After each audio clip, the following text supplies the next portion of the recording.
All right then, Jonah. I've just had a quick pan round and I've come to you, James, yes. And I've lost me.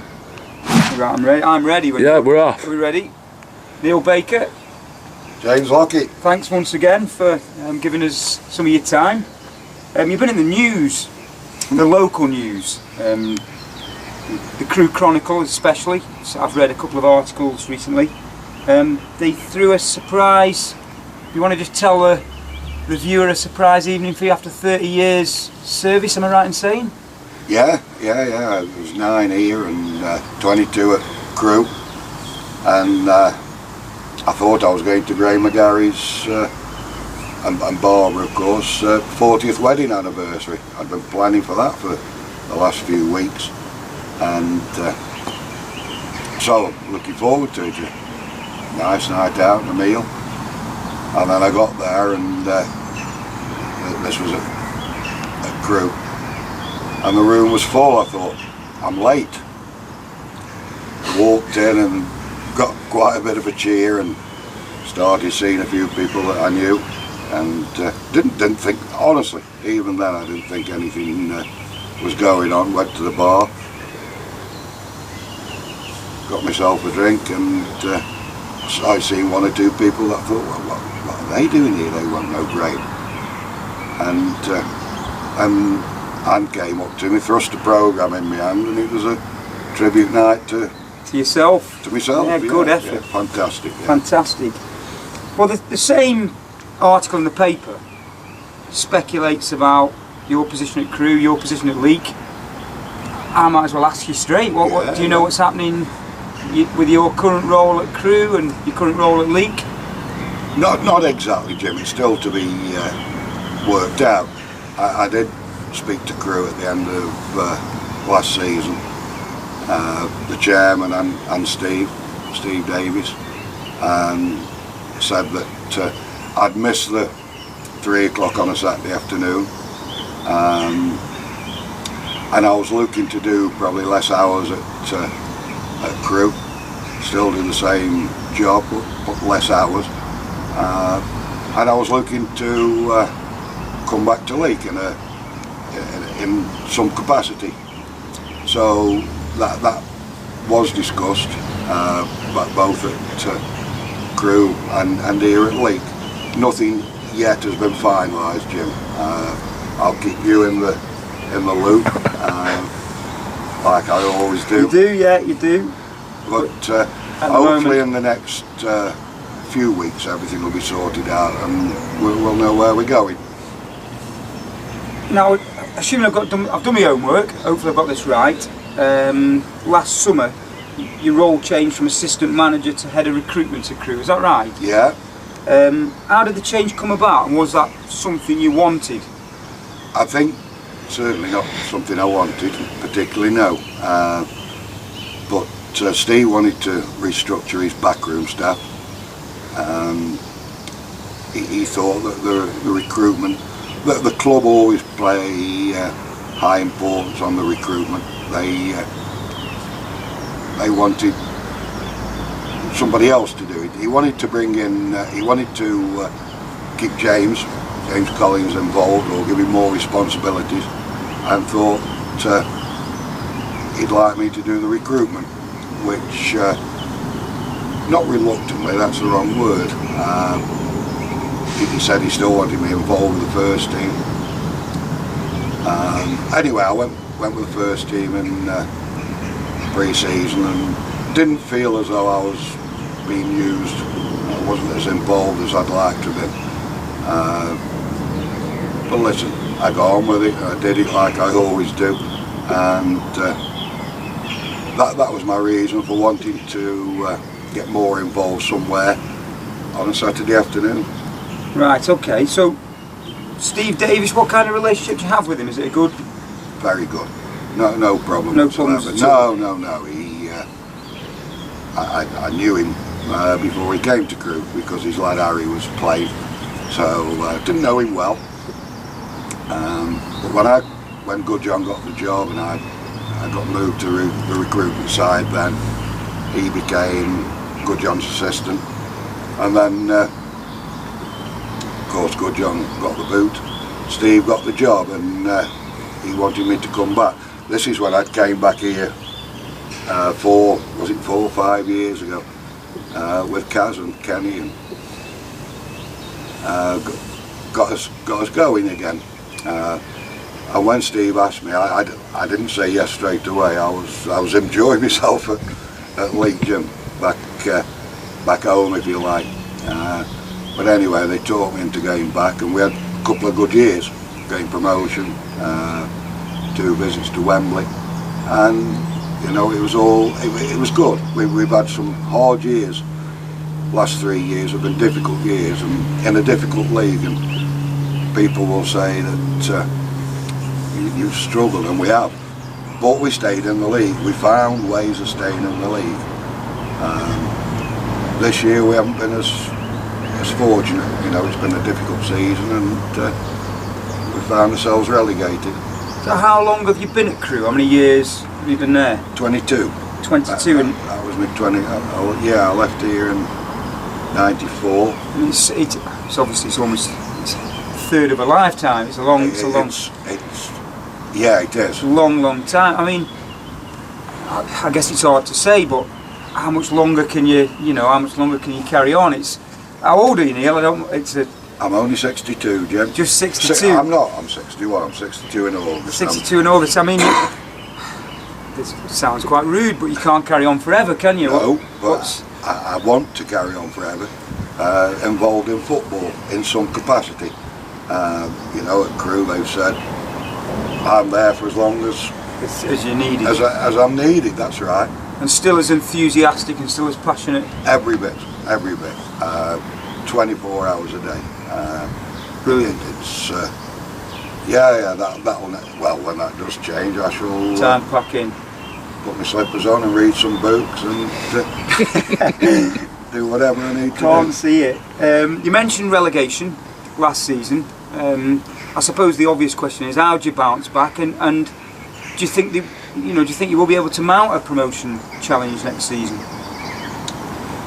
It won't be easy, Jim, but I do think we can do well. Whether we can come back up, I don't know. A lot will depend on who we recruit this summer, and the work done in pre-season by the coaches, and then a little bit of luck during the season.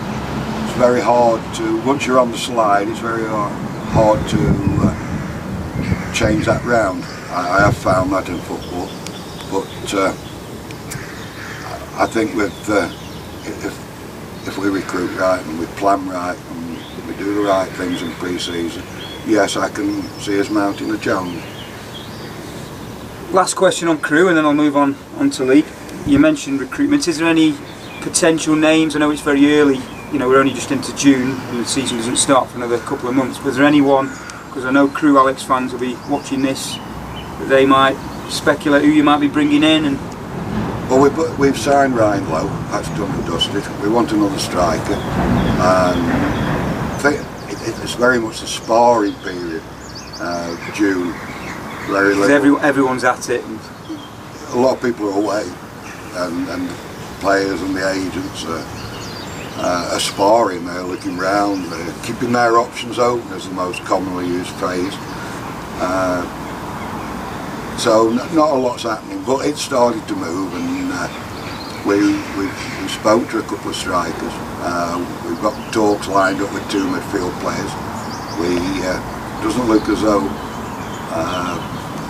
Bakayoko is going to sign again, or hopefully I'll be proved wrong on that, but we have left backs lined up if that doesn't happen.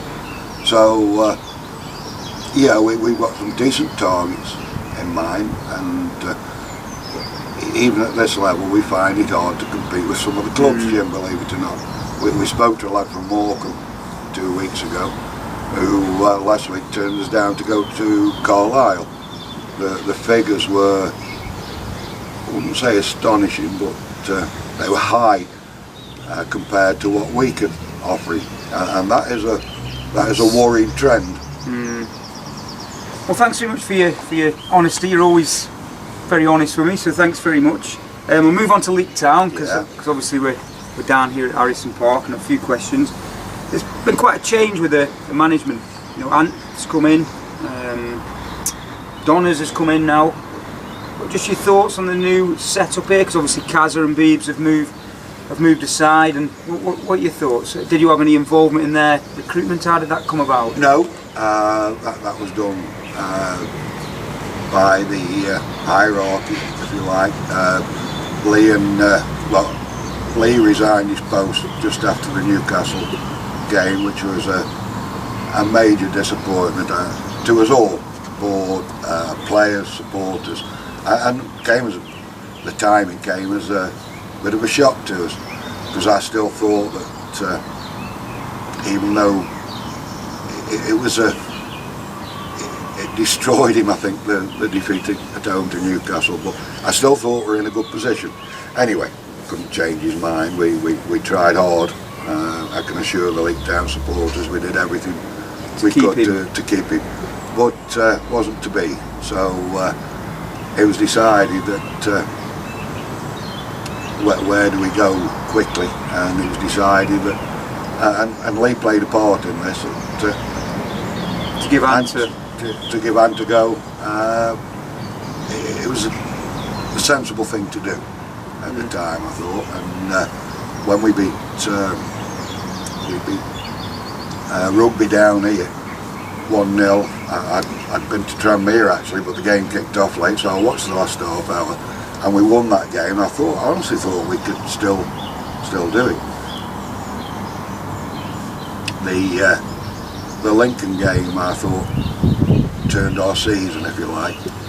We took the lead from a penalty. The lad got sent off handball, and we contrived to lose the game 2-1, which was a real nail, if you like. Yeah, and from then on, really, we fell away, and we ended up, I think, 11 points behind Lincoln, which in the end was another disappointing season for the club and the supporters.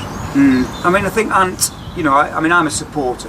That's the bottom line. I'm a supporter, and Ant's a great footballer. You know, I've watched him over the years, and I think he's got the respect of certainly his teammates, and probably beyond, you know, the wider sort of non-league circles. But as a manager, and I'm speaking as a supporter, he's unproven. You could argue it's a gamble. You know, you're going with someone who's not been a manager before. I mean, you know, he'll get the full support of the Leek Town, of everybody. But would you see that as a bit of a gamble? Can you understand that there might be a bit of feeling that way? And yeah, of course, because it's his first job. Yeah. But everybody has to start somewhere, and like you said,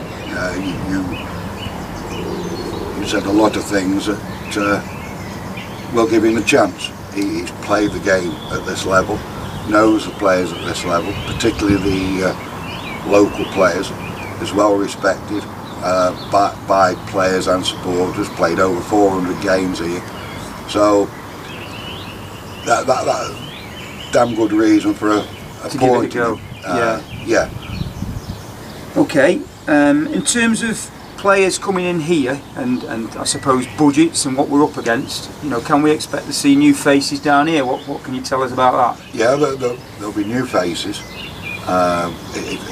There's not much movement at the moment, Jim, even at non-league level, apart from Stafford and Nantwich, who've done a lot of their business, and they get the pick of the players because they're playing at the highest standard of football. So they've done their business.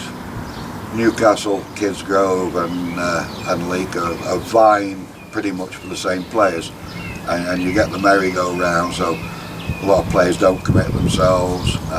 They hold the aces because 2-3 of the clubs might be after them, so it's pretty much a waiting game. But we will have new faces, and we might have to go outside the area to get them, but what we can guarantee the Leek Town supporters is that we're working very hard to bring some good, not just new players, good new players, and we'll have a competitive team for the start of the season. Well, that's, I mean, I suppose moving on to the start of the season, I've looked at the new league lineup, and there's some new teams. You know, Northwich Victoria, Rushden and Diamonds, Whitton Albion. These are quite big clubs, really, quite established non-league clubs. And the league was quite a tough league. In any case, I thought it can only get a bit tougher. Would you agree with that? I don't know. I really don't know. I sat down with Matt and Lee at the start of last season, and there came some new clubs in, and they thought it was going to be harder than. And I don't think it was this season. You don't? No, certainly not. Stafford were decent. Shore Lane were good, but I thought we were as good as. Once it was very difficult because we lost a lot of players, and the recruitment wasn't great at the start of the season. But as the season went along, you know, we bought, or Lee and Matt, Cullo, whoever was involved, bought in some good players, and I thought just after Christmas we had a good team and we were in a great position. And I watched quite a number of the games, and I think there was nothing special. So who knows?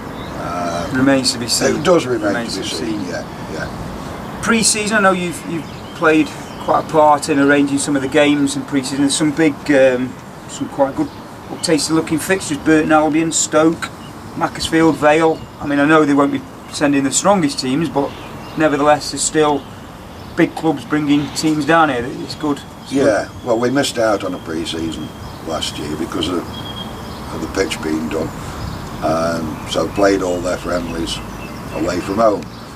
What we wanted to do this year is generate some interest, and I've used my contacts, Jim, on this, and my first one was Nigel Clough. Burton are just up the road. We used to play against them. I get on well with Nigel, so I rung him up. Will you bring a team over? And he did. It's our first friendly, and we'll have their first team, and we'll have all their new signings. Yeah, it's a championship now, aren't they? And they're a championship club. I'm not sure whether we had Bolton here many years ago and Sheffield United. I can't remember whether they were championship clubs, but it might be a first. They're down the road, and it could be a really good fixture for us. We organise a Stoke game. That won't be a first team, no. But it's still nice to get Stoke in. Any Stoke team. We haven't been able to do that for a good while, so I'm sure that will be well supported. Mac, we used to play Mac fairly regular, but that's a good game. Another conference team. Port Vale will be a younger team. I spoke to Rob Page about bringing a stronger team down here when we played them at the end of the season, and he said he'd do something, but of course he's moved on to Northampton now. So yeah, really pleased and looking forward to the pre-season and the support that we get. You mentioned Stoke, 23rd. Rumour, beer festival, is that happening? Another first, I think.